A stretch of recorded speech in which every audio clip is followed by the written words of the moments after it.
జువ్వాడి నరసింగరావు కృష్ణారావు సహకారంతో నేను యూసుఫ్ నగర్ సర్పంచ్గా ముఖ్య నర్సు లింబాద్రి అను మేము బ్యాట్ గుర్తుపై పోటీ చేస్తున్నాము.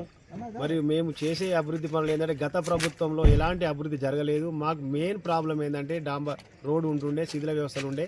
దాన్ని మా నరసింగన్న కృష్ణ నాకు చెప్పంగానే వెంటనే 10 రోజుల లోపలనే రోడ్డు వేయించారు. మేము గత ప్రభుత్వం కూడా ఒక్క డబుల్ బెడ్రూమ్ ఇవ్వలేదు. మేము 40 కాంగ్రెస్ ప్రభుత్వం నరసింగన్న కృష్ణ సహకారంతో 43 డబుల్ బెడ్రూమ్లు ఇచ్చినాం. కమ్యూనిటీ హాళ్లకు అంబేద్కర్ సంఘానికి 2 లక్షలు, పద్మశాలి సంఘానికి 3 లక్షలు, విశ్వబ్రాహ్మణ సంఘానికి 3 లక్షలు వారి సహకారంతో ఇప్పించడం జరిగినది. మరియు మేము ఎల్లవేళలా వారి సహకారంతో గ్రామాన్ని అభివృద్ధి పథకంలో నడిపిస్తామని చెప్పని మేము వారి సహకారంతో ఏదైనా చేయగలుగుతామనే నమ్మకం మాకుంది. మరి ఒక్కసారి మాకు అవకాశం ఇచ్చి బ్యాట్ గుర్తుపై ఓటేసి గెలిపించాలని చెప్పని మరి అందరి యూసుఫ్ నగర్ గ్రామ ప్రజలు కోరుతున్నాను.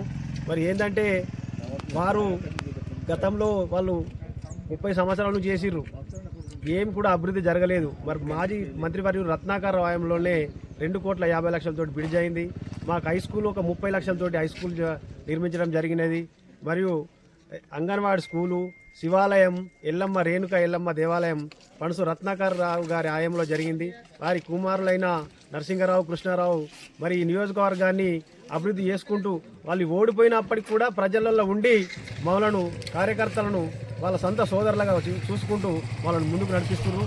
ఈ అవకాశం మాకు ఖచ్చితంగా ఇచ్చి మనల్ని గెలిపిస్తే వారి సహకారాన్ని నియోజకవర్గంలో వాళ్ళ సహకారాన్ని మరి మా గ్రామ యూసుఫ్ నగర్ని మరీ అభివృద్ధి చేస్తామని చెప్పని ఒక్కసారి మాకు అవకాశం ఇచ్చి బ్యాట్ గుర్తుపై ఓటేయాలని మరి పదే కోరుకుంటున్నాం.